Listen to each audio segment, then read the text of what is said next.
어 시편 7편 표제에 그 십가연이라는 그 노래 또는 찬송이 표시될 때 십가연.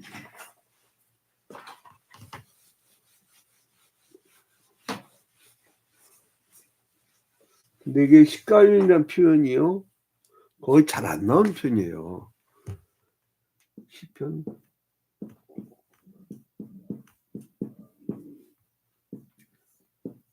십가연.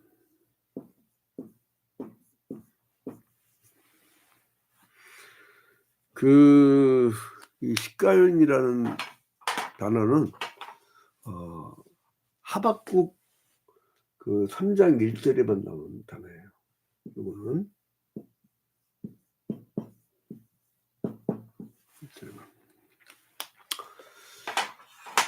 그러니까 뭐냐면 서로 다른 여러 개의 소재와 구성을 이렇게 조작을 해내서 함께 이렇게 모아놓은 노래죠. 매우 아름답고 즐거운 노래. 그러니까 이것은 베냐민 사람, 베냐민 집 알죠? 베냐민. 그러니까 이제 구시의 말이고 또 그의 일에 관한 노래다, 이렇게 얘기를 하는데, 그러니까 구시라는 사람 이름을 지닌, 그러니까 사울왕은 어느 지파였죠? 베냐민 지파였잖아요. 사울왕은 구시라는 이름을 가진 신족에 대해서 이제 다윗이 쓴 거예요. 구시. 어느 지파? 베냐민 지파. 베냐민 집안. 그러니까 이것을 대상으로 이제 다윗이 쓴 거죠.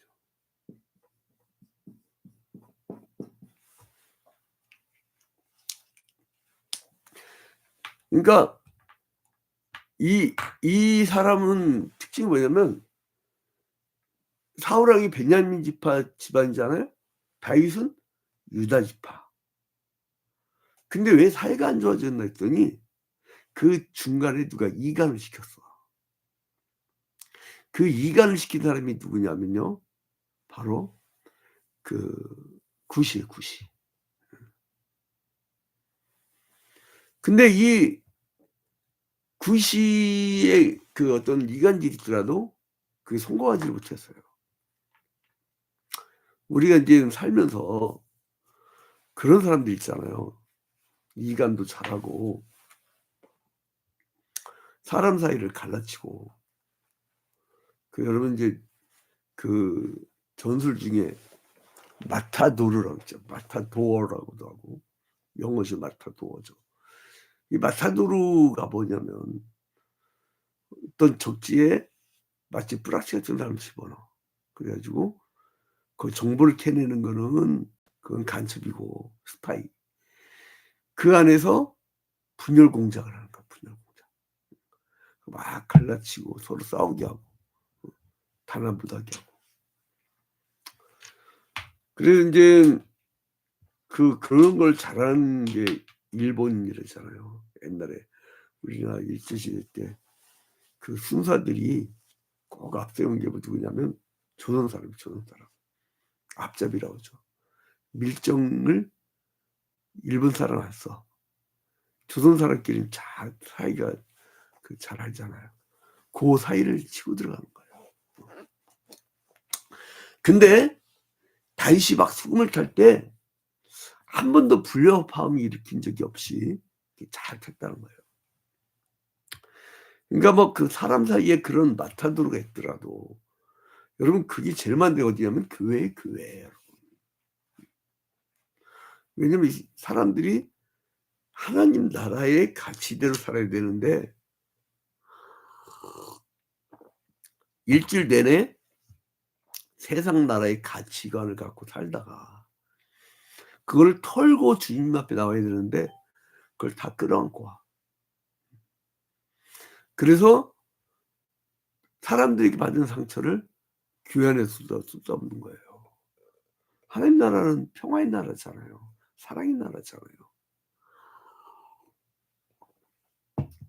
근데 이 사람들이 그거를 하나님 나라 와서 그러니까 교회가 중소형이면 그나마 조용히 여러분. 내가 이제 부교육자 생활을 다 대형 교회에서만 했었는데 그게 너무 많아요, 너무 많아. 그래서 사람이 많이 모이면 안 되는구나. 교회는 어느 정도 한 300에서 500명 정도 부흥되면 이 이렇게 분립을 해 줘야 되겠구나. 우리는 뭐 그냥 겨우 그때 최적 211명일 당시에 그때 구리시에 내 후배가 교회를 개척한다고 좀 이렇게 자원이 없다고 떼달라고 내가 구리구역 식구들을 소집했어요. 그래서 내가 뭐라 했냐면 니들 오늘부터 저쪽 교회로 가라. 내가 제일 아끼는 사람들이지만 가라. 왜냐 그런 교회를 도와야 그 교회가 힘을 받는다. 그렇게 한 적이 있었는데 그래서 그런데도 다윗은 그 가운데서도요. 이 불협화음이 일어나잖아. 수금을 탈 때. 그러니까 그 신앙생활할 때 누가 나에게 감정을 격발시켜도 이제 그것이 흔들리지 않는 영성을 소유해야 돼요. 오늘 새벽에 기도할 때도 주님 풍랑일 때 그 배 밑바닥에서 잠을 자던 그 주님의 그런 평안함을 나에게 달라고 그렇게 기도를 하시기 바랍니다. 근데 이제 이 시편 기자는 왜 그게 가능했느냐? 나 자신을 하나님의 보호에 맡겨버리는 거예요. 맡겨버려요.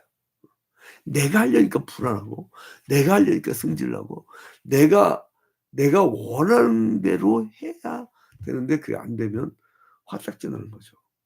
여러분 봐봐요. 1절에 보니까 여호와 내 하나님이여 내가 주께 피하오니 나를 쫓아오는 모든 자들에게서 나를 권하여 내소서. 여호와 내 하나님이여 내가 주께 피하오니 막 그 쫓아오는 자들 누구예요? 사울왕이라든가 아들 압살롬이라든가 그런 자들에서 이제 구원해 주시옵소서. 그러니까 하나님의 보호에 완전히 맡겨버린 거예요.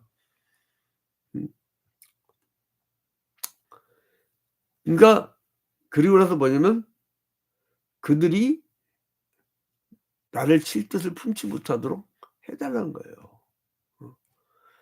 그러니까 하나님과의 관계 내가 하나님께 피합니다. 여러분 어디로 갑니까? 어디로 가요? 하나님 곁으로 가요. 왜요? 우주 만물을 지금 다 움직이고 계시는 그 막강한 힘. 그러니까 여러분 이사와 기적은 내가 일으키는 게 아니고요.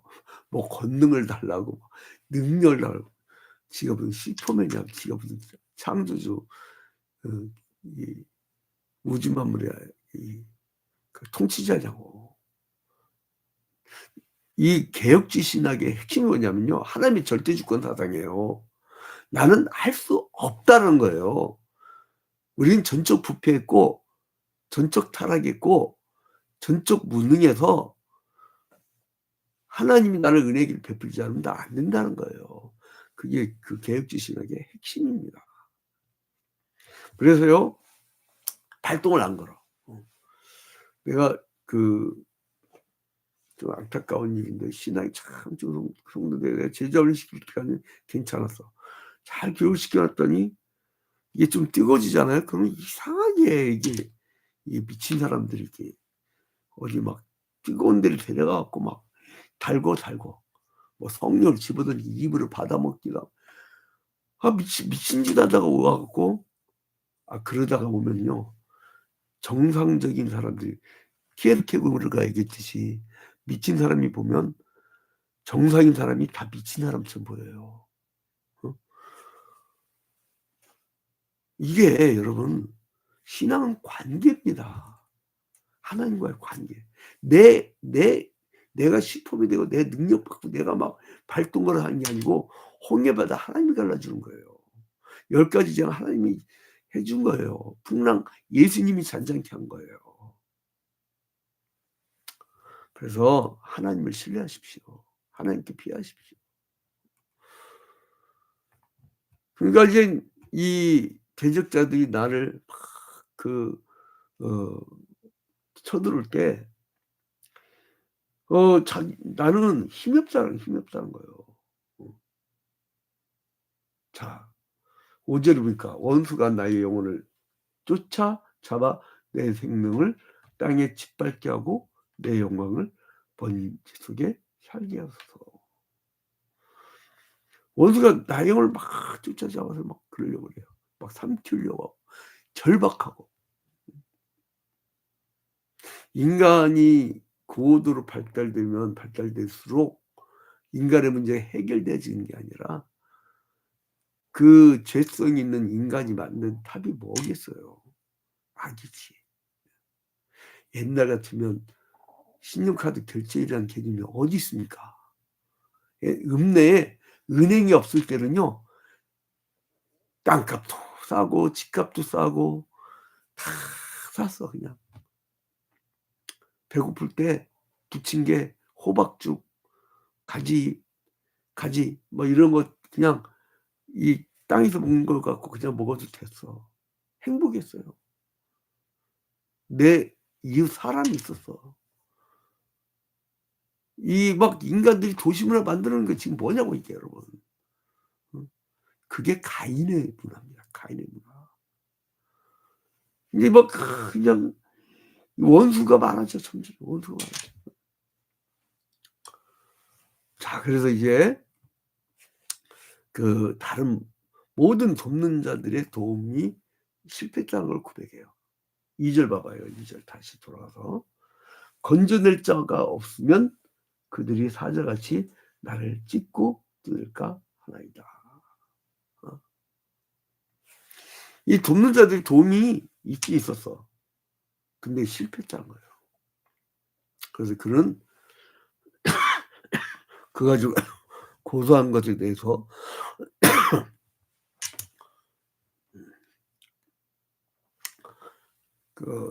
재작년에 코로나가 걸리고 나서 이중증 걸린 다음에 이게 계속 이 상태입니다. 이충강 장로님하고 같이 걸렸었는데 이중증. 그 "여호와여 내가 주를 의지하오니 나를 구원하소서. 내가 육신의 팔을 의지하지 않고 주께 피하옵나이다." 이런 고백이에요. 그래서 대적들의 횡포와 악에 대해서 그 삼키게 됐다고 하는 그 절박한 위험을 탄압합니다. "여호와여 나를 구원하소서. 그렇지 않으면 나는 소망이 없어요. 저희가 먹이를 찢는 사자같이 나를 찢고 뜯을까나이다." 주님. 그리고 인제 야 누가 누구를 돕습니까? 어 사람이 한계가 있죠. 그래서 그 제가 우리 성도들한테 늘 경제 교육을 시키는 게 자만 성경에 나올 것처럼 "보증 쓰지 마라." 그리고 또한 대출이라는 것은 하나님이 고리대금으로 금지했기 때문에 없는 거다. 하지 마라. 투기하지 마라. 뭐 이런 식으로 쭉 가르쳤죠. 절대 대출받지 마라. 근데 이제 그래서 우리 성도들 가운데는 저한테 철저히 신앙 훈련 받은 사람들은 신용카드를 안 써. 없으면 그 교회나 아니면 주변에 공식적 SNS 쓰는 거야. 돈 끄지 마세요.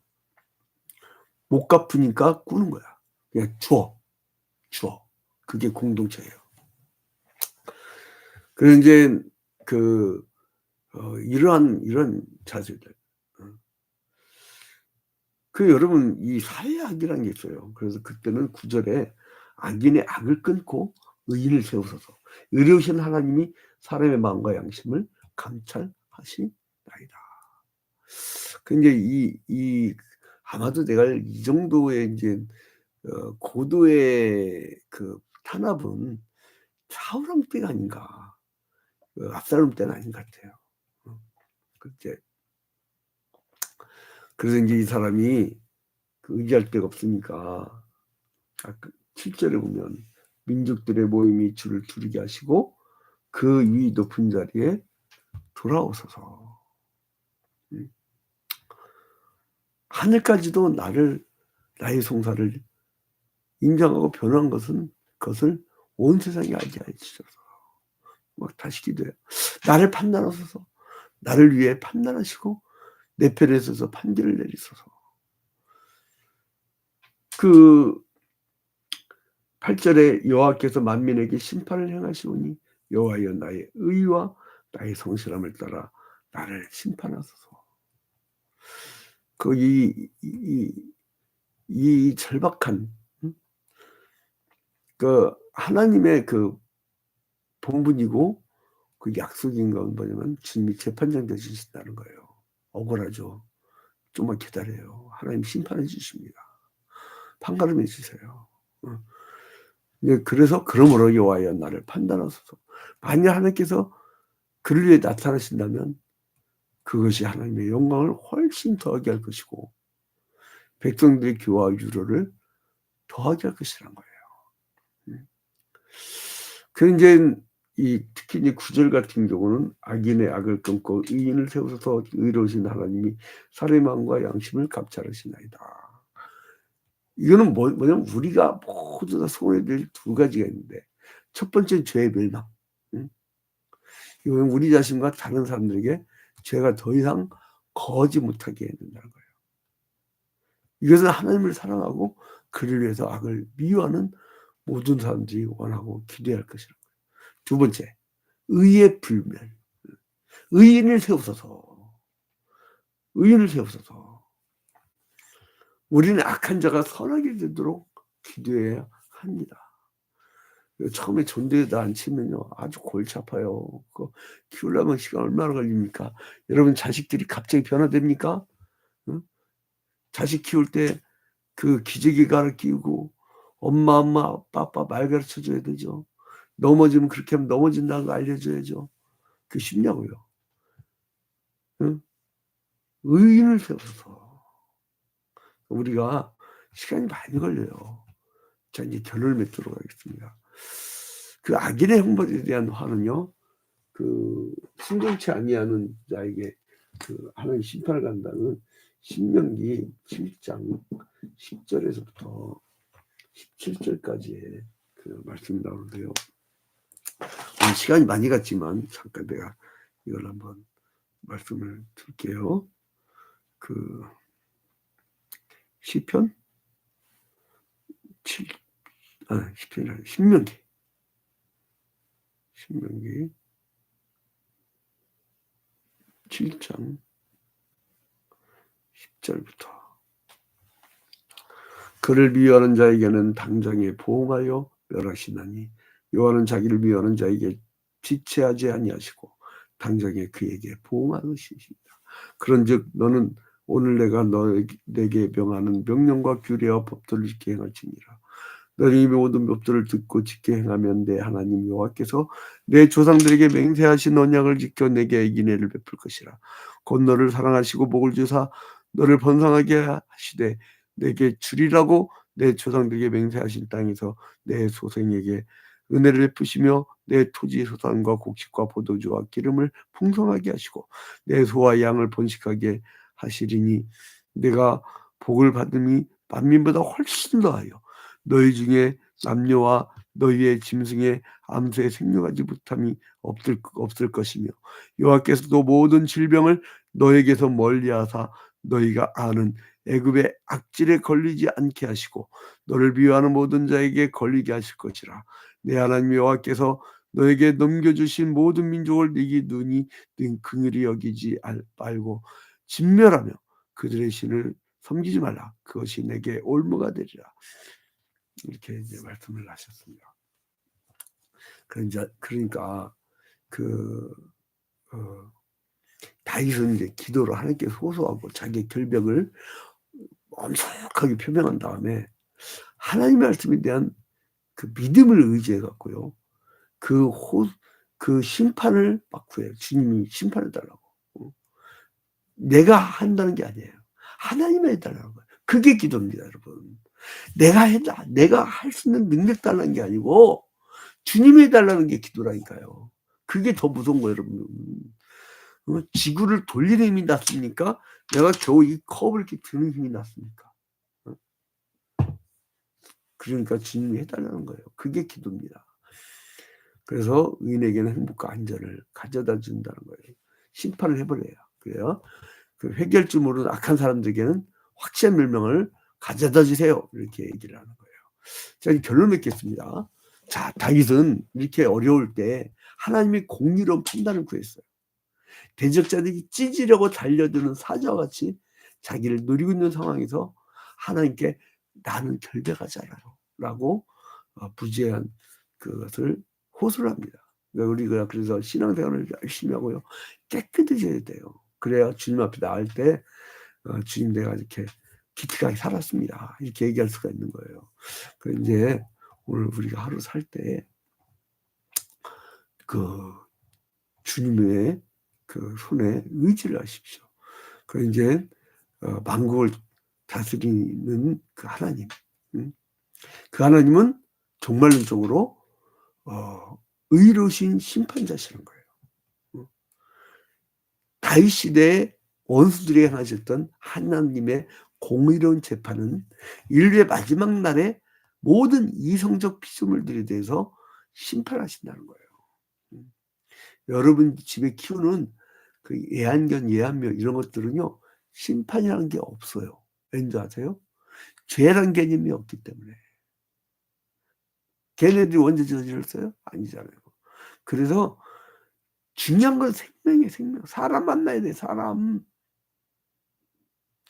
그 원수 같은 사람들, 정상적인 하는 사람들 만드는 작업을 하는 게 교회입니다. 그게 교인이고 만나는 게 사람이 된다니까. 사람에 집중해야 돼요, 사람에. 내가 새벽 미명부터 저녁까지 뭐를 해야 됩니까? 사람 만나요, 사람. 여러분들 각자 직장 있잖아요. 거기 또 목회자가 못 가. 거기 여러분이 목회자예요. 사람. 그 사람 만나면서 하나님 나라의 가치를 알려줘야죠.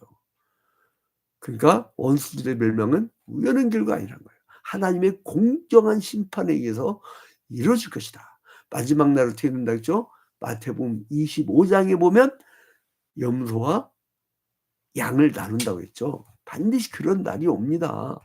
그러니까 이 다윗이 그 당시에 하나님의 판단을 구한 것처럼 여러분들은 마지막 날에 하나님의 그 심판을 구하면서 주님, 나는 주님이 심판주 되심을 믿습니다. 그러므로 내가 정죄하지 않을게요. 내가 판단하지 않을게요.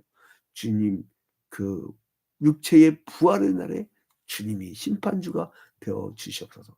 얼마나 깊은 신앙입니까? 시편 7편을 읽으면서요.